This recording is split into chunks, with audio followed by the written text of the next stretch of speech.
I thought I was a great manager. I thought I could manage people effectively and, more importantly, manage my time even greater than I had ever done before, until my son Joshua came on the scene. How is that person going to take that? How are they going to react to that? And how is that going to benefit the situation? And again, like you said, if you arrange a meeting for the next day or later in the day, you've got time to analyse, look at the facts, have a few thoughts, and almost like a game of chess, think how their reactions might be. Procrastination. It's a problem for a lot of people. You can't use that philosophy Yeah. in creating time until you put the structure in place that manages the time. Yeah. Hello and welcome from me, Patrick Twitchett. And from me, Melvin Manning. And from me, David Goldring. And welcome everyone to the January Case broadcast. Case is actually connecting and supporting entrepreneurs. We hope you spotted the acronym. If not, you can always rewind and listen to that again. We run open and closed mastermind groups and run this monthly broadcast, unedited, on video and audio, where we want to give you, the listener, some invaluable input to help you on your journey. Now, Melvin and I have our word of the month. Melvin, can you remember what the word of the month was last month? Don't be so ridiculous, Patrick. Oh, well, I can, because... Well, it was your word, Patrick, so come on. It suddenly was. And David, I don't know if you're aware, but these word of the months, Melvin had quite a few, and they seem to always be aimed at me. So this last month's word was precipitous. Melvin or David, do you have any idea what precipitous may mean?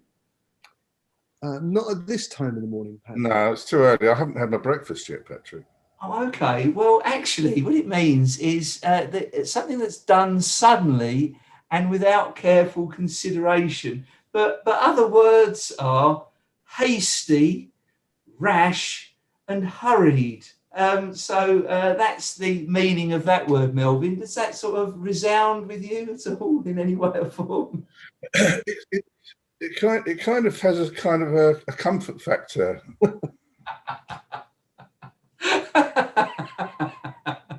That it sits very comfortably with you, you mean? It does. I'm sure it does. Now, Very, Melvin, we then... I find it very, very warm. Yeah, we now give a word for next month. Now, Melvin, I don't know if you've prepared a word, but if you haven't, I have prepared one. So did you have a word, Melvin? Chirocurist. Chirocurist. Was that? Or a chirocurist, for those who don't know English. English. You're Syrian. That surprised you, cookie boy, didn't it? Chirocurist. Okay. A chirocurist, and I'm not going to tell you what it is. No, of course. We'll wait with bated breath till next month. So I'll give you a clue, though. Oh, okay. The hardest words to spell in the English language. Oh. So it was deliberately picked on that basis of a hardest word to spell in the English language. Okay, very good. So we'll come back to that next month. So for now, David is looking totally bemused now. Yeah, well, indeed. So if I had hair, it would have disappeared. Well, you might need to go and see a chirocurist. Yeah, with my back. Now, moving on, David, I might need you to find a word for me. Can you just look in your thesaurus of a word that it describes someone who keeps butting in? Oh, that'd be a good one for another time. That probably would begin with an M. It would read my mind. Sure, it will. I'm sure it begins with an M and ends in Elvin. It might do. Elfin. Right time of year. Anyway, moving on, before our listeners move away in disgust, I'd like us all to listen out, listen up, and listen in. I am getting really good at that now, aren't I, Melvin? Are you impressed? I've got to tell you, you must be practicing every day. I do. I'm in front of the mirror every morning. You must look very strange in the car when you're driving along. I'm going to work on the 3, 2, 1. Yeah, but dusty bin's still not been found. No. So we have a guest this month. So our guest is David Goldring. Now, David Goldring owns and runs TNL Consultancy, who are business advisors to small and medium enterprises. They specialise in supporting SME business owners and contribute to success among startups, turnaround, struggling, and businesses that are looking to grow. He has 9 years direct experience in consultancy and 37 years tactical leadership roles in small, medium, and large organisations. So a well of experience and I'm sure indeed wisdom. So welcome, David. Thank you very much, and good morning to all. Morning, David. Good morning, Melvin. Benjamin Franklin once said, "Don't put off until tomorrow what you can do today." He also said, "You may delay, but time will not. And lost time is never found again." So this month's case Mastermind explores the positives and negatives of putting a task or action off to the next day, and how managing tasks effectively can lead to a positive outcome in both your work and personal lives. Case Mastermind is a friendly and supportive business community connecting and supporting entrepreneurs. We hold our open case mastermind meetings on the second Friday of each month. Why not contact me and join as my guest on the 15th of January 2021. The details are in the box below, and explore the January topic, which is "Don't put off until tomorrow what can be done today. Manage the monkey." So to expand on that slightly, there are 3 main points which the January Mastermind meeting will explore. Number 1, the positives and negatives of putting a task or an action off to the next day. And 2, how managing tasks effectively can lead to a positive outcome in both your work and personal lives. And lastly, number 3, how being a protagonist, pessimist, optimist, or a realist can lead to positive decisions and outcomes. Excellent. Thank you, David. So please lead us off in this month's podcast. So this month's podcast is going to be based on my experiences, both within my personal and business working career. But what I found as a manager of people, going back to when I was about 33, was I thought I was a great manager. I thought I could manage people effectively, and more importantly, manage my time even greater than I had ever done before, until my son Joshua came on the scene. Joshua was born in 1990, and I realized very quickly that what I'd learned at work meant nothing in trying to bring up a boisterous young boy who pushed buttons that had never been pushed before, and made me realize that maybe what I thought I knew, I had to adjust. And so managing the monkey could have been classed as managing Joshua and learning from that experience. So subsequently, in 1992, my daughter Sarah was born, and she came with a whole new array of buttons that I'd never experienced thereafter. So I thought, as a parent, I now knew it all, and I employed what I'd learned as being a parent in my business career in managing other people and managing time effectively. Well, when I was 50 years old, I was fortunate enough to have child number 3, which was Asher. And I thought, well, I've had 2 children prior. They've both grown up. I've had buttons pressed that I never experienced before. So as a 50-year-old father, I thought I knew it all. It would be a doddle. But along came Asher with a completely different set of buttons that I had never experienced before. And so it became a learning experience all over again.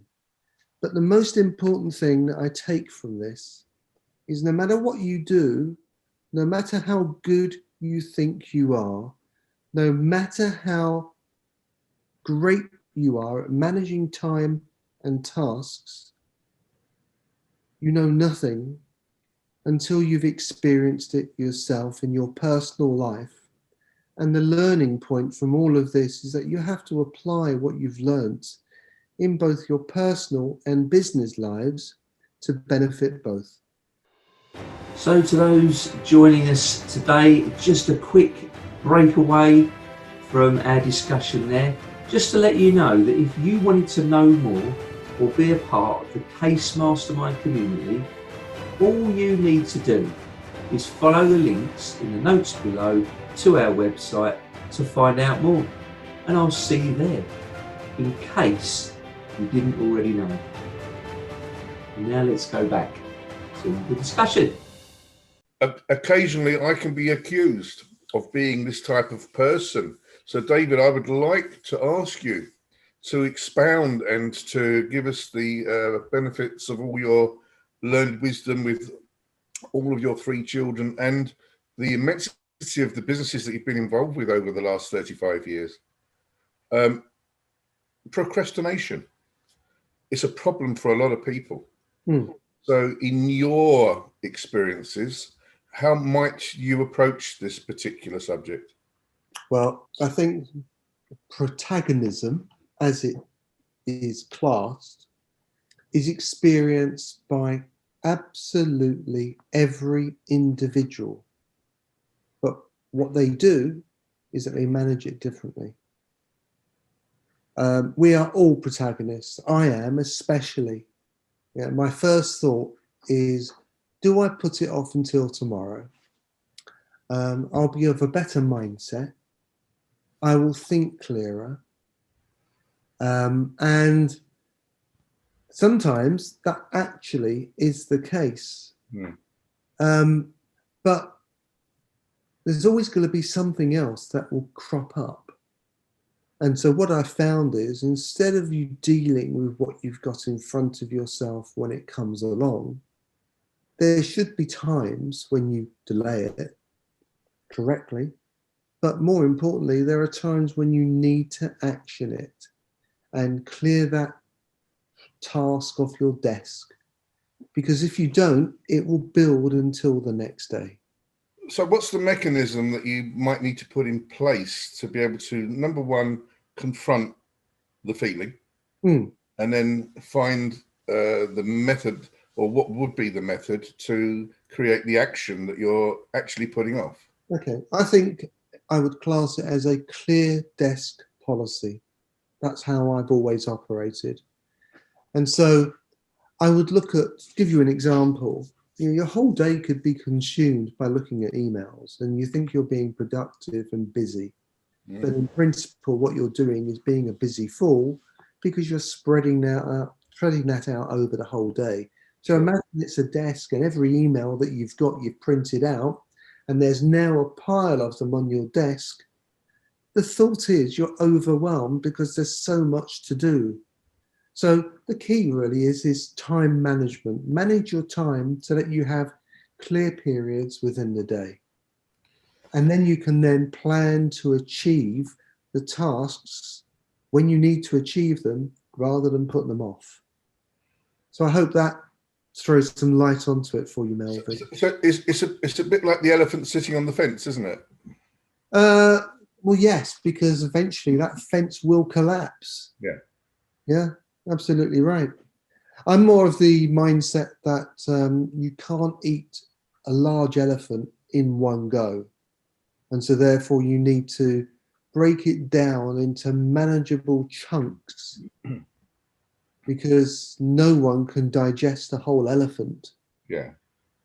So in your kind of conclusion on this particular point, because I know there's some more points that do come into the question here. How would you summarize how you might put in a mechanism? What mechanism would it be? Is it a diary? Is it a sheet of paper with tick boxes on it? What's the mechanism? Okay. Well, back in the day, it was a quill and a piece of paper. I remember that name. But as we've now moved on, and with so many years' experience behind me, I've now moved from the quill and the paper to my computer and calendar and tasks management. And so now I use a piece of software that enables me to see the task, the events on one screen. Mm-hmm. And so therefore what I do is I manage my time as effectively as I can, and I create routines throughout my day. So when I was running stores or running companies, the first thing I ever did was greet my staff. And then that would be an hour out of my day, at the beginning of the day, in the middle of the day, and at the end of the day. And then I would create time for events.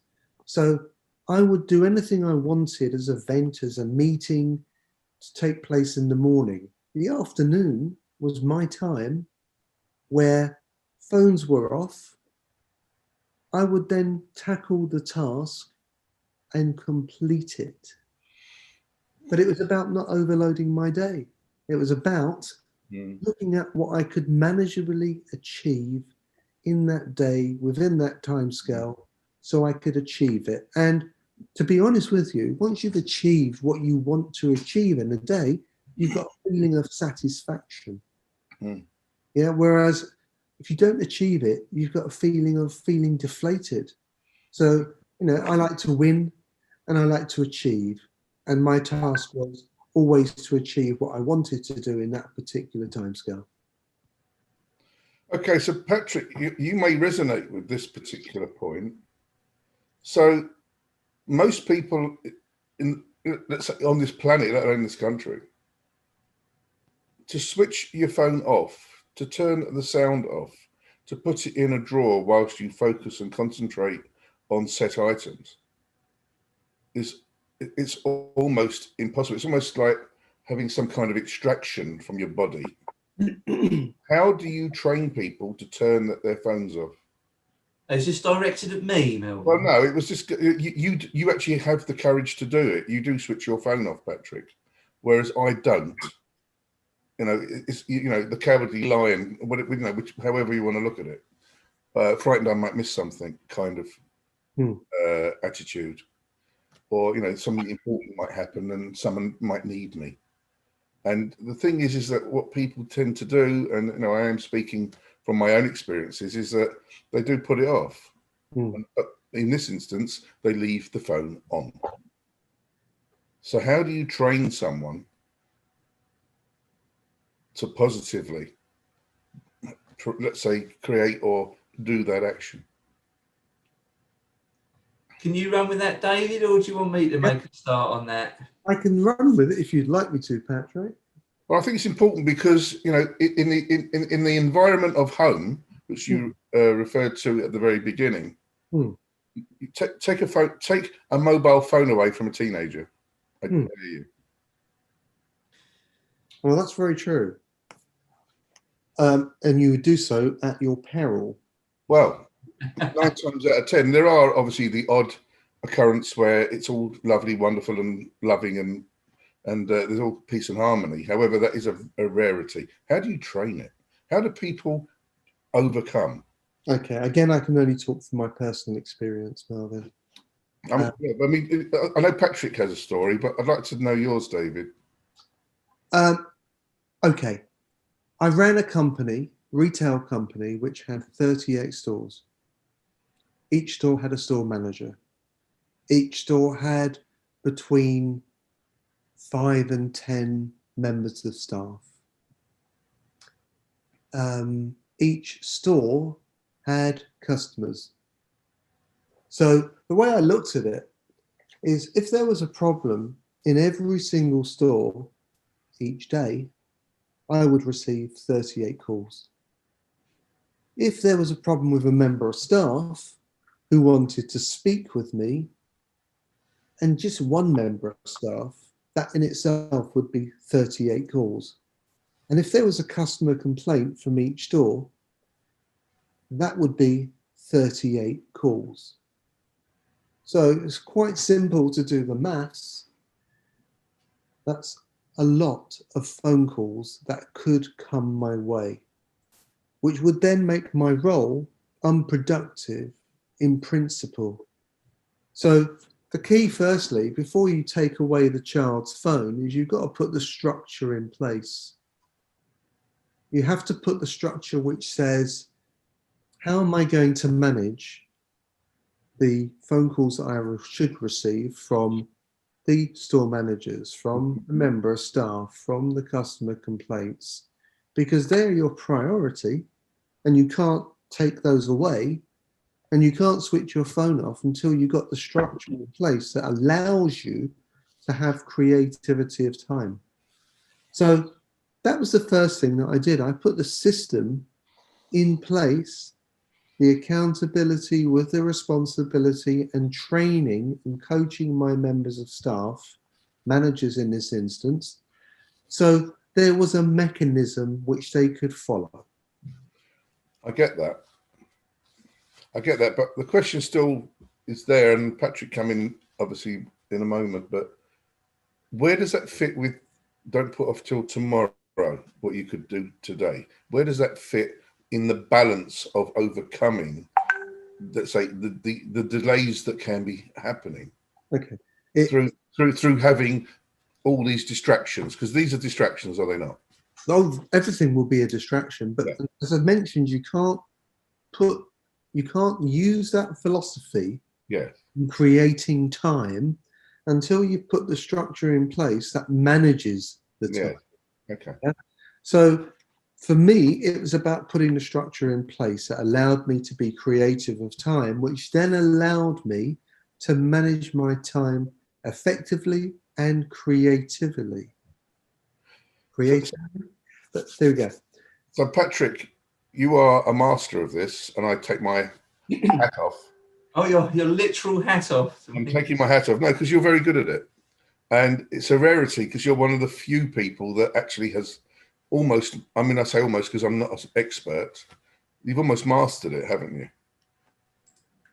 Well, it's just an old-fashioned thing. I mean, I think we're all three of us are of an age where before mobile phones were even in use, and we can all remember the days of the bleeper, when you used to have the little bleeper. But would you say your engineering background would have been an assist here?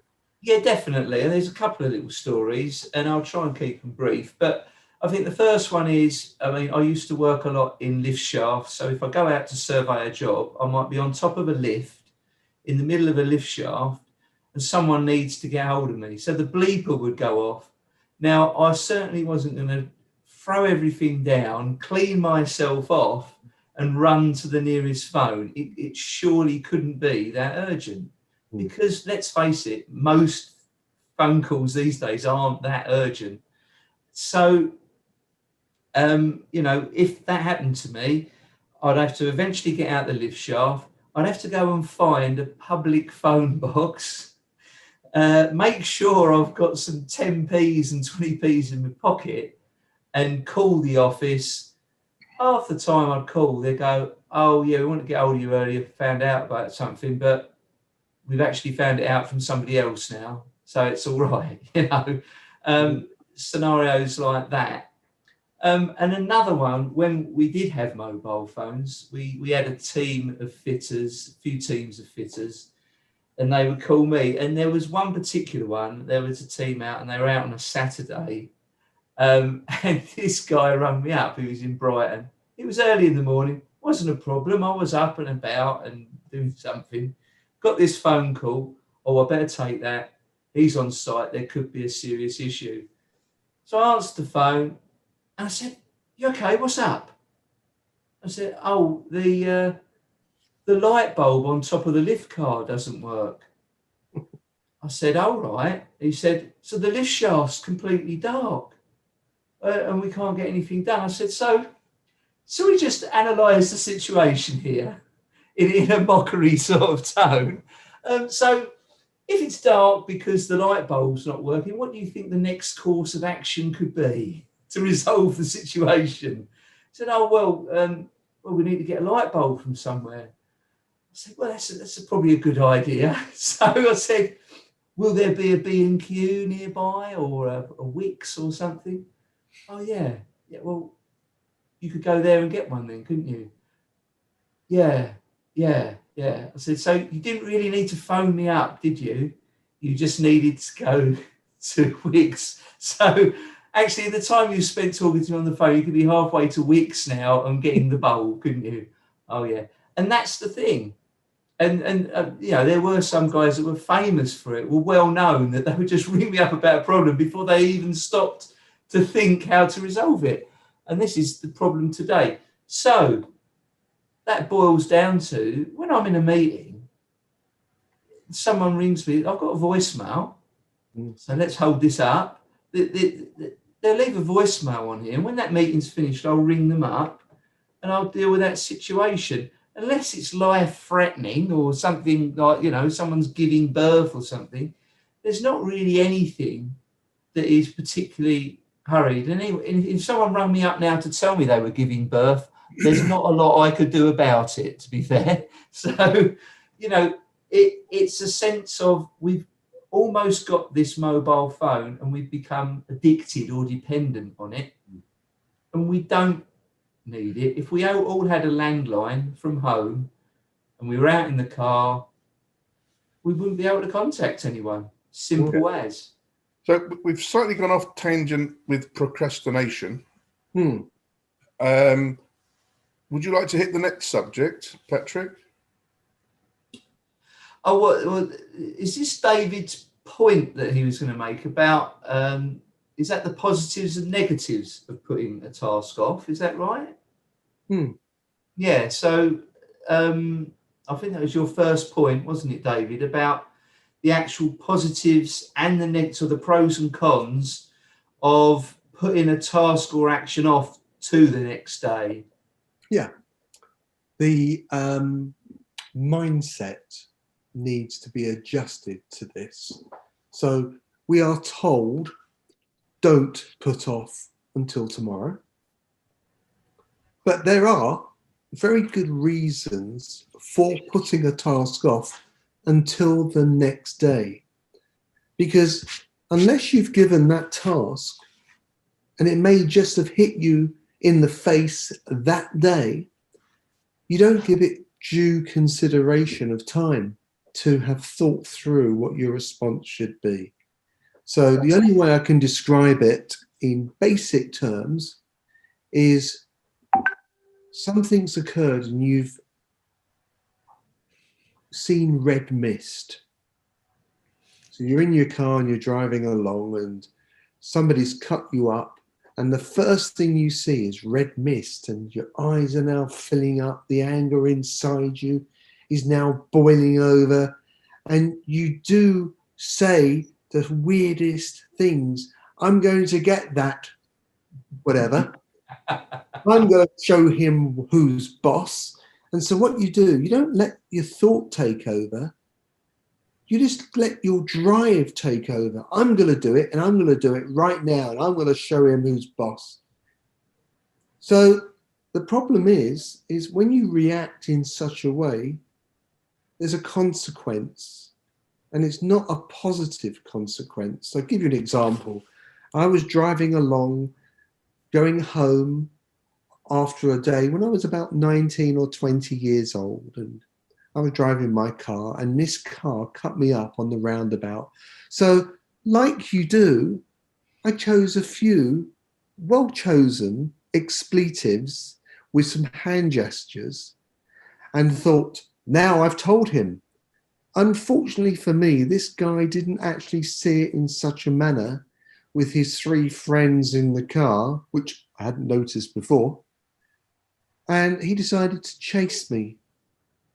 And as a result of that action, I had to try and take evasive action, which was driving round the streets of Gants Hill, trying to find a way where I could lose this tell who was really quite close to me and looking to inflict pain on me. So I managed to avoid it, but I learned from it. Maybe put it off. Don't necessarily react, and maybe give it some thought process before you react. So to be fair, there are times when you should do it, and you should do it right now. But in the main, maybe give it some thought. And if you give it some thought, you're actually giving it some positive outcome from that situation. So in a business environment, Yes. rather than three guys chasing you with baseball bats, Yes. in a business environment, I mean, would we be looking at the fact that someone's phoned you, told you some, let's say, some exceptional news, good, bad, or indifferent? Should you act on it then? Should you act on it in 3 hours' time? Should you think about the subject and then respond the following day? Okay. Depending on what the news is, of course. Of course. But obviously, here we're talking about a business environment. Yes. So what might be a good example there? Oh, crikey. Let me think.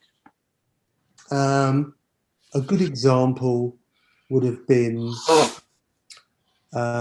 receiving a telephone call from a disgruntled member of staff who followed it up with an email which basically showed me that he felt he had no choice but to leave his employ due to the actions of his manager, that he felt threatened and intimidated, and therefore, as reading the note, I read constructive dismissal. Yeah. Now, that couldn't be put off. I had to deal with it then and there. Yeah. And it was, what do I need to do now? And how can I create time for me to do it subsequently effectively? Yeah. Yeah. So what I did, I contacted him and arranged to meet him the next day. That gave me breathing space. Yeah. And that breathing space gave me time to think logically on how I deal with this situation.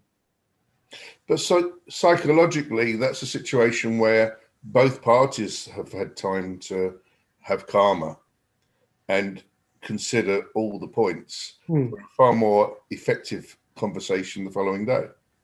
Correct. Whereas a shouting and screaming match or an intense conversation there and then on the spot usually adds to negativity. Very rarely will it come out positive. Absolutely. You've got the heat of the moment and you've got to diffuse it. Yes.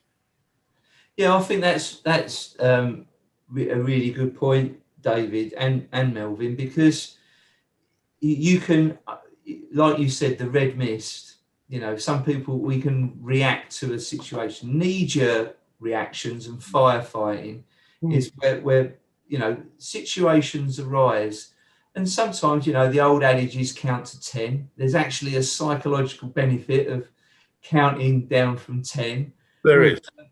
But it enables you to think that in that time, if I want to say, something off the cuff, how is that person going to take that? How are they going to react to that? And how is that going to benefit the situation? And again, like you said, if you arrange a meeting for the next day or later in the day, you've got time to analyze, look at the facts, have a few thoughts, and almost like a game of chess, think how their reactions might be, Absolutely right. counteractions. You're so much better prepared, and you're going to say the right things and more positive things to take things in a more positive direction, aren't you, David? Yeah, absolutely. You're going to give the person who's going to be facing you due respect. And I Yes. think that's the most important thing. As you mentioned, Patrick, it was a game of chess.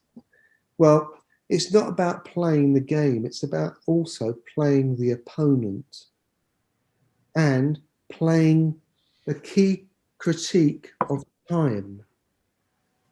So if you can manage all three of those and you do it effectively, you've managed it well. And that way it's a very important philosophy I have. Touch it once and put it to bed. Don't keep touching that same piece of paper again and again and again, because you'll go nowhere with it. But once you've made your move, to again quote a chess analogy, be confident in what you've done. So, yeah, I agree with you entirely. Okay. And well, I think that's taken you to your second point, really, that how managing tasks effectively can lead to a positive outcome, both your work and personal lives. And perhaps you can expound on that, touch it once and put it to bed as well. I think as a race of people, we like to see that we are busy, and we like to show our boss that we are very busy people, because it's the perception of what people think of you, which is the key thought in one's mind. Yeah, if my boss sees me sitting down doing nothing, I'm dispensable. But if he sees me busy all the time, I'm indispensable. It's a weird way of looking at life, but I understand it because I've been in situations like that myself. So it's really about not being a busy fool. That's the key statement. If you're doing things just to do things, there's no point in doing them. And if you're trying to do things without there being a positive outcome, then there really has been no point you doing what you're doing. So how can I manage my tasks effectively, leading to a positive outcome? Well, the tasks that I'm about to do or I am doing have got to have an end result, whether it be good or bad. So if I've done it badly, there'll be a poor outcome. If I've done it well, there'll be a positive outcome. So the first part is about understanding what tasks you should be doing and what tasks you could be delegating, which then manages the tasks that you personally have to deal with. And more importantly, the tasks that you've delegated, without abdicating them, you take responsibility for and you continually touch them, but you're not doing them yourself. So how can it lead to a positive outcome? Or the most important thing, if you manage the monkey, which in this instance is a task, then number one, you create time. And utilizing that time, you can put it to more positive effect. So that when the MD used to come round and would visit the head office, he would see me just sat there looking at my screen or talking to the people. And I had to educate him that what I was doing was I was managing my time effectively. So I didn't be overcome by work or tasks, and I could think creatively. So that allowed me to then employ key actions that had a positive outcome on the business. So that's how I do it. If you manage your tasks effectively and you manage the right tasks and you delegate other tasks without abdicating them, that can have a positive outcome, especially within your work. But if you employ the same thing as well within your personal life, because you're not going to be at work from 6 o'clock in the morning till 1 o'clock the following morning, 7 days a week like I did in 1996, to becoming more focused and achieving more and having a greater outcome, more positive outcome, both in personal and in work lives. So I hope that gives you a view on how I do things and the way I've done it in the past. Can I ask a humble question here? Yes. This subject, which is obviously a fascination in human nature, and it's referred to since obviously the Benjamin Franklin quote has put a kind of a big emphasis on people's actions. I think that's really what it's all about. As a lay person, is it not a contradiction of terms? How do you mean?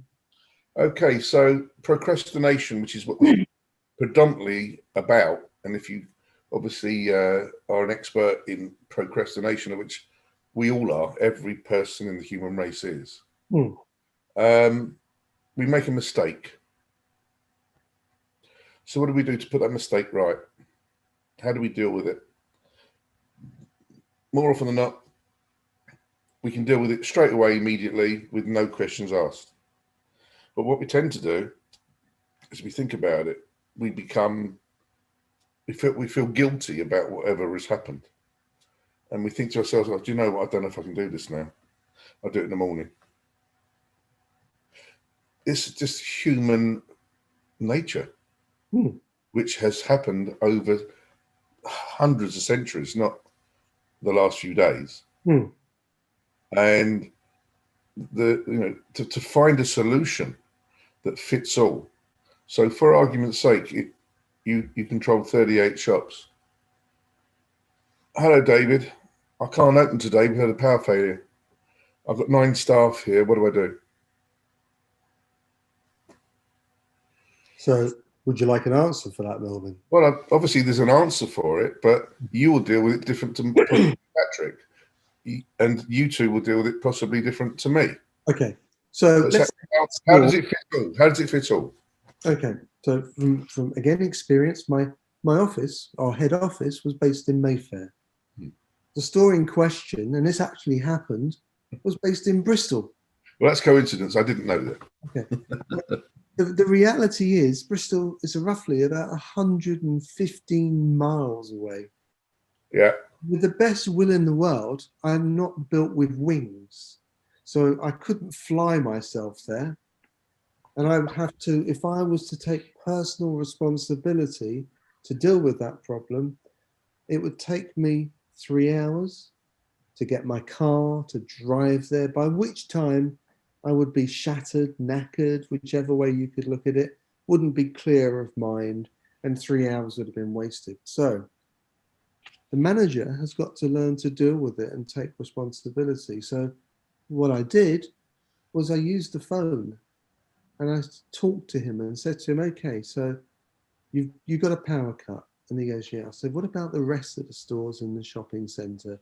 Have they got power cuts? That's the first thought process. If they had, well, there's not an awful lot you can do about it other than if you've got the grill up and you can't close it, you keep your staff occupied, customer facing, give them a torch if need be, and keep positive. And it's about what you do to keep positive that other people, the customers, will find positive. I get that, but let me give you the point, David. It might, probably to do Bristol, as a whole, there and back, is almost a day written off. Correct. So that's already something where you're now in the delegation process. Correct. But you're on the phone spending an hour and a half back and forth. Maybe you're talking to the electricity board, or you've got the manager doing it, you're giving guidance and what have you. But this is already eaten into your day. Okay. There are some things you can't avoid. Correct. Yeah. And you have to then think to yourself, okay, I'll put that off. This is more important. I've got to deal with this now. Okay. So this brings me to that one magic point. The actual delivery of urgency in all set projects for that period or that day. Okay. Well, you have to reschedule them. You have no choice because the one commodity that you've had is time. That's now been taken up by an emergency situation. So are you making a spreadsheet? Are you writing this down on paper? What kind of, how are you doing it? I've got, the way I look at it on my screen, I see my tasks. I know what their priority is. And I can see the availability of time because I've got my calendar integrated within that same piece of software. Yeah. So the first thing I'm going to do is deal with the problem at hand. And the only way I can deal with it is if I'm a GP. The problem is what the manager is experiencing at the time. Mm. I'm the GP. He comes to me, and what I've got to do is say to him, right, take this medicine. If it doesn't work, I want you to contact me. Okay? If it works, I want you to contact me anyway. So at least I'm appraised as to what's going on. How long do you think, to be able to do these actions? And we agree on a timescale for when he will phone me back. That's the first point of call before I do anything else. So I'm a GP, he's got the problem, I've written out prescription and asked him to come back if it doesn't work. And I said to him, if it doesn't work, just phone me up anyway so I'm appraised of how it's going. Mm. During that period of time I'm now able to reschedule my tasks, reschedule any appointment, or make alternative arrangement for somebody else to take that meeting if needed. So I've created the time which allows me to focus. Once I've done that, I'm waiting for that phone call back. But I'm also doing my research. I'm checking with some of the other retailers' head offices. What is their procedure? How are they managing this crisis problem that we've got at the moment? Is there any way we can combine resources in which to deal with such a situation? Yeah. So when the manager phones me up, I know what to do next. And I know what the other retailers are subsequently doing.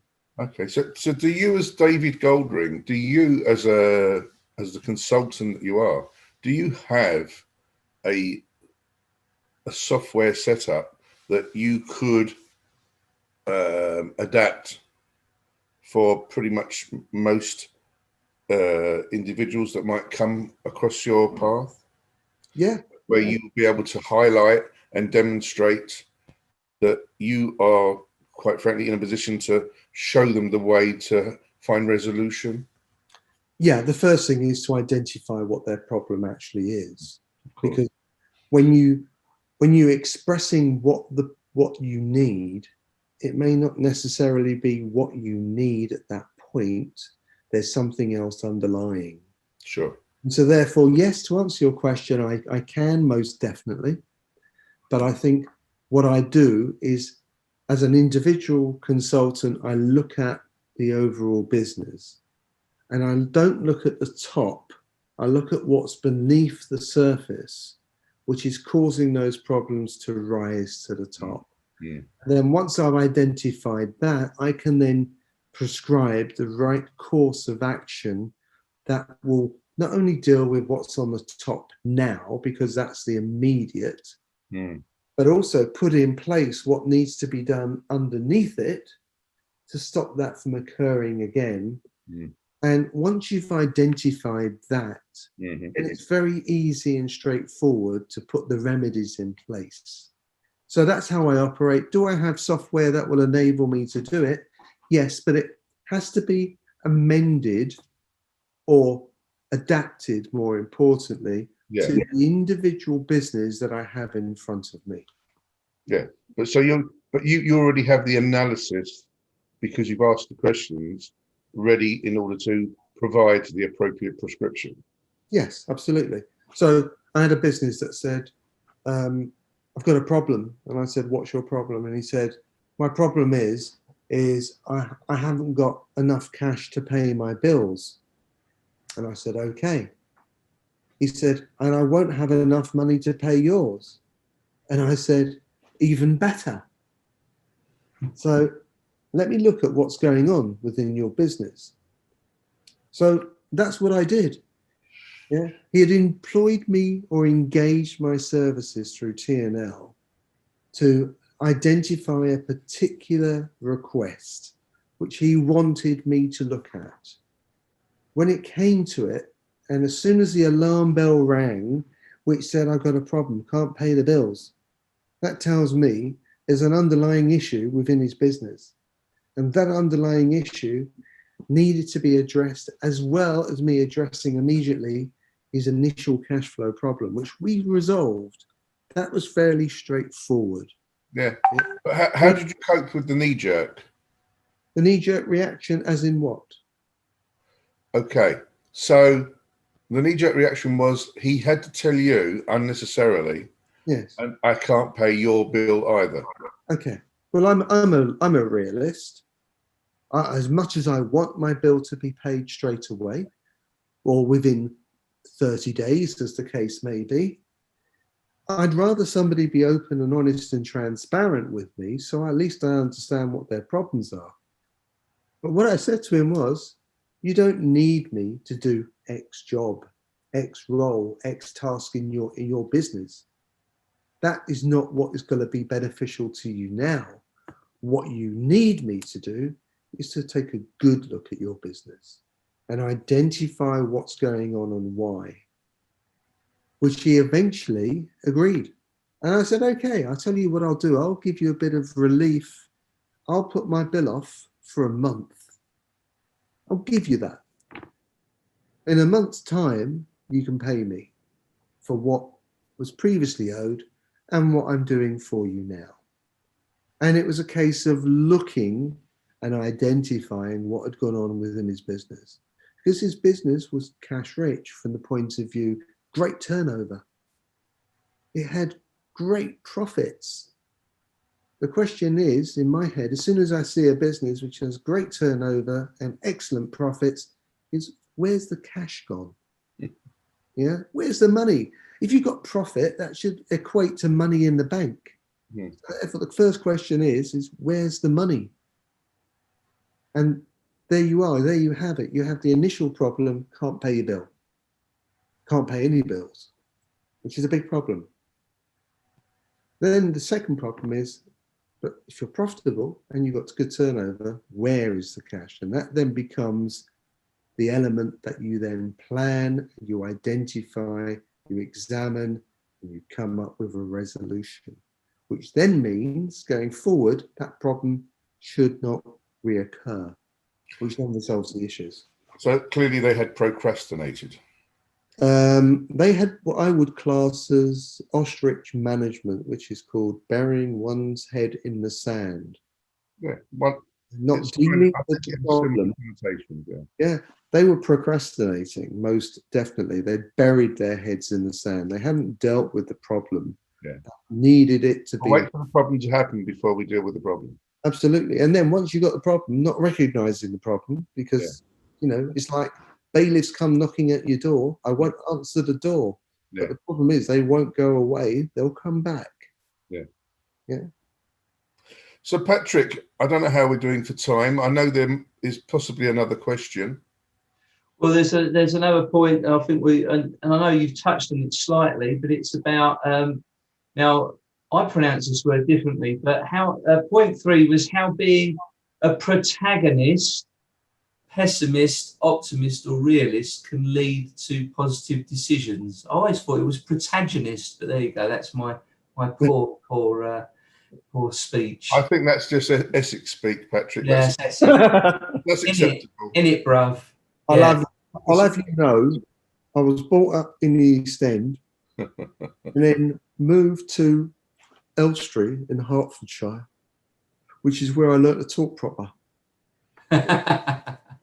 So, is it not fair to say we've covered quite a lot of this in the other two parts, because we've kind of expounded and expanded colossally on the first 2 points? I think so. I think the only thing I would say is we are all protagonists. We can sometimes be pessimists.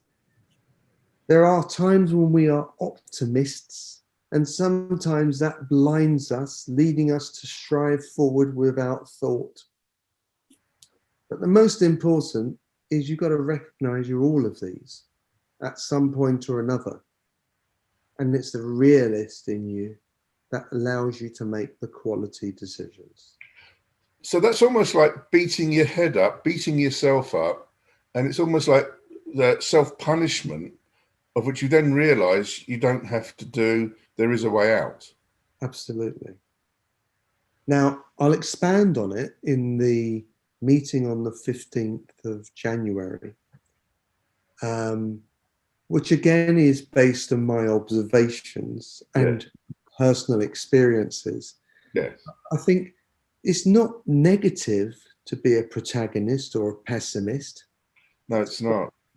The most important thing is you've got to recognize how you personally operate in both personal and work lives. And you can't be one or another. You have to be all of them. You have to recognize yourself when you're being a protagonist. Yeah. Give yourself the proverbial kick up the bum. Yeah. And move it forward. You know, if somebody who says, it's like you hear people say, I'm an extrovert or I'm an introvert. Well, I say, I'm an introverted extrovert. Okay. Because everybody is introverted. Everybody is shy. Every single human being on this planet is shy at some point, whether it's meeting somebody, going to a networking group, going to a meeting. We're shy, and our shyness can be a negative thought process.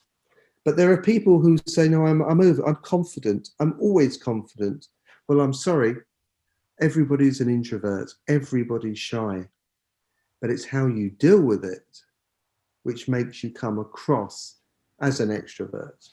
So can I ask you, David, and perhaps you, Patrick, to some extent, could you say that procrastination probably could bring out the more creativeness in us, which will also assist us to make a better decision in the long run? In some instances, absolutely right. It's got to be held in balance, hasn't it? You know, there are things that, you know, you might say, for example, Melvin, I might bring a recent conversation to mind. We might say, we need to do a video for this. Let's do it now, without any pre-thought or anything at all. Who would say such a thing? I don't know. Someone who's a bit precipitous, probably. Listen, at this point of garrulity, because obviously there is a lot of garrulousness upon us in this particular instance. Sometimes, as I said earlier when we were not recording the recording, sometimes it works when you just literally fly from the hip. Yeah, there are things that work like that, but you've got to realise what needs to be prepared, what doesn't necessarily need to be prepared, which I think David's touched on. And you've got to assess that. And I think you've got to allow yourself time to assess that. You know, you might need to allow yourself just 2 minutes to think of that. You might need, 20 minutes to think. So this is basic training for someone that regularly just knee jerks and more often than not makes a poor decision rather than a positively good one. Yeah, that definitely happens. Knee jerking is so dangerous We can, we can say the wrong things, we can do the wrong things, and very often we can react very quickly to something, and then realise that somebody else was already dealing with it, and then turns up after you've just rushed around for 20 minutes doing something to find that they've already done it.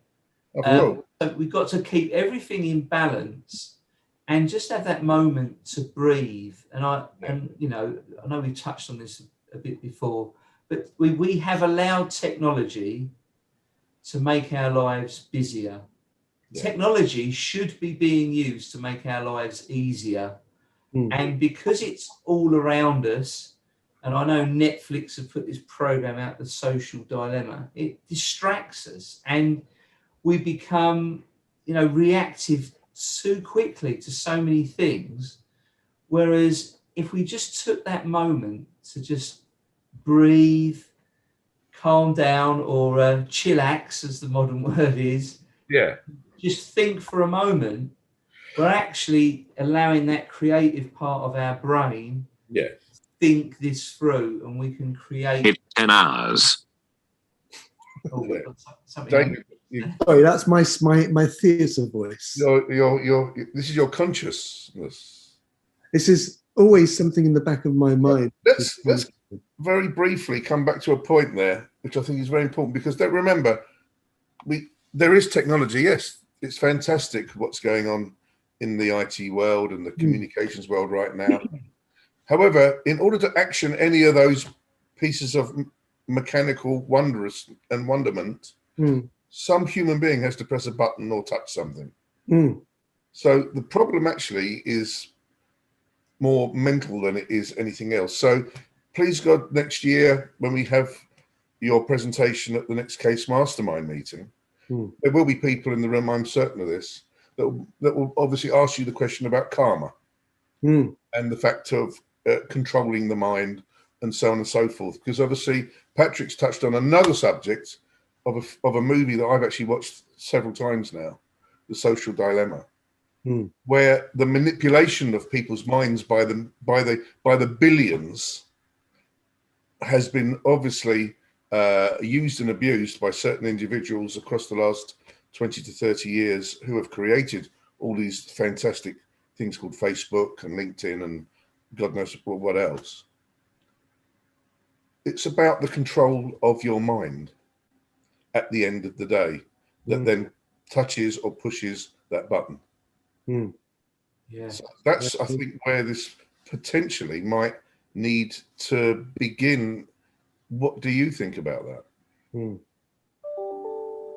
What's your view? My view now? What would be your view? Because the control of the mind creates the karma. It most certainly does. I'll give you another related example. It's Social Dilemma is the technology. Call it a fridge. It's full of food. Yeah. The karma, the control of the mind comes when you're sat in front of the TV. Is the fridge is calling my name. It has a snack for me. Yeah. Now the control comes. Can I resist it? Do I need to touch it? Can I put myself away from it? Or do I succumb to it? Now, my personal view is I succumb to it. It calls my name. It wants me for a reason. But on one hand, I will eat the food and feel bad about it afterwards. But on the other hand, I can put it off if I focus my mind. So putting it into modern day technology terms, our lives are controlled by LinkedIn, by Facebook, by Twitter, by Instagram, by Snapchat, and there are many, many more. And yes, you can live your life by forever updating your status on all of these various different online vehicles. But if you manage it effectively and don't let it manage you, you create your own karma, your own space. it becomes a problem when it's done the other way around. And then you've got to deal with it because you're then talking of an addiction. Yeah. Yeah, and then you got to go on a diet. Then you've got to go on an enforced diet, unfortunately. Yeah. Yeah. It's about having some kind of electric lock that only allows you to open that fridge door at the appropriate time. Melvin, let me tell you something. You can put any bloody lock on my fridge, but I'll get a crowbar if I'm feeling peckish. And I think on the food line, if we reduce or boil down the source, Mm. On that point, that it's all about managing what we're doing. It's what return on investment are you getting, whatever activity you're doing.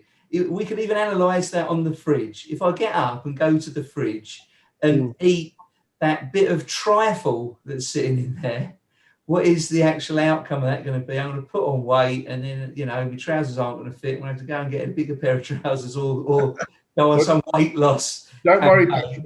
I'll be there in half an hour. We'll share it 50-50. Yeah. But coming back to that, it is about managing that distraction. Like my phone's on silent, it's out the way, it's managed. And it's very much like, my mum loves licorice all sorts, and I do buy her some every now and again. But what happens with things like that, if you put the bowl by the side of you, they're gone, aren't they? You're watching the TV or whatever you do. The magic hand. Yeah, because it's within arm's reach. You haven't even got to get up. If you then went upstairs, got the loft ladder out, put them in the loft, and put the ladder away. When you're sitting there watching the film, you think, "Oh, I could do one of them," and actually, I can't be bothered to do all of that. So it's even if you put them up out the way in a cupboard, it's that thing of if it's out of the way or if it's out of arm's reach, it's making it a conscious decision then. So David, your fridge isn't next to your telly, so it's down to you. You might have to put the fridge in the shed down the garden. When it comes to food, I'm a very, very weak person. But even a weak person can become strong by the habits that they form. Absolutely right. And it is purely those habits. Yeah. So coming back to our subject, chaps, never put off till tomorrow what you can do today. Is there anything else we would want or should cover prior to summing up what we have achieved in this podcast this morning? Can I come back to you on that one tomorrow, please, Melvin? You're a procrastinator. And I'm very proud to say yes, I am. Well, I actually waited for David to jump in there because that gave me breathing space, Melvin, to think. And in those creative thoughts, I feel that we have summarised our summarisations for today. Good. So I do have, just before you do that, Patrick, I do have one last point, which I don't necessarily want David to expound upon now. But obviously, there is the question of multitasking, which is a serious issue, certainly of the male species, not so much of the female species, because they're much better and greater than us in those types of operations. But multitasking can be many people's, how can I put it, nemesis to some degree. Yeah, downfall. I think I'd agree. But in some cases, it can be their greatest attribute. So I'd like you to touch on that when we meet in January. I'll add it to my plates that I'm currently spinning. Could you do that, please? Yes. And I know you're pretty damn good at that. Well, yeah, I believe I'm a fantastic multitasker. However, my wife thinks otherwise. Exactly. So it's something to do with creating an adverse effect in the context of never put off till tomorrow what you can do today, because multitasking can be the greatest benefit or the most colossal hindrance. Absolutely right. I agree with you totally. Yes. We've got a plate to spin. So, if we've finished on that, gents, what we normally do in our feedback, we do offer people the opportunity to feedback on our podcast and leave a review as well. We'd love people to leave a nice 5-star review for us if they really enjoy our broadcasts. And we ask them to leave a particular word or phrase in there pertaining to that month's broadcast. So is there a word or phrase that they could interject into their comments to be in line with this month's broadcast, David? Oh, wow. A word. Or a phrase. Or a phrase. A phrase. You know what? Top of my head, I can't think of anything. Okay. So I'm going to think it through. Well, I'm thinking of protagonist, or I'm thinking of tomorrow. What say you? Well, personally, I go for the word in the sentence procrastination. Procrastination. Melvin would have to come up with a long word, wouldn't he? There we go. With my diary to see how to spell it. Yeah. IT. Yeah, I knew that was coming. My spell checker is going into overdrive now. Okay, so the word is procrastination. If people can leave that in the comments or the reviews, there will be a prize for the person who creatively uses that to the best use. So that's over to our listeners, both of them, that is Renata and his wife Renee in Runcorn. We appreciate, and hopefully they can share with their friends if they enjoy this broadcast, and then many others can join us for the following month. So without further ado, it's goodbye from me. And it's goodbye from him. And I believe it's goodbye from me. Thank you very much. Thank you, everyone. Thank you very much. So, folks, thank you for joining us on our broadcast. This has been brought to you by Case Mastermind, a brainstorming mastermind group that you, the listener, can be a part of. Just follow the links in the notes attached to our website and Eventbrite pages to see what events you can join us at. If you enjoy our content, please share and review. One of the talented people who leave us a great review with that month's watchword that's given out on our monthly broadcast will be selected for a prize. If you would like to hear more, please hit the subscribe button so you can hear more from the Case Mastermind team. So remember, folks, listen out, listen up, and listen in. See you soon.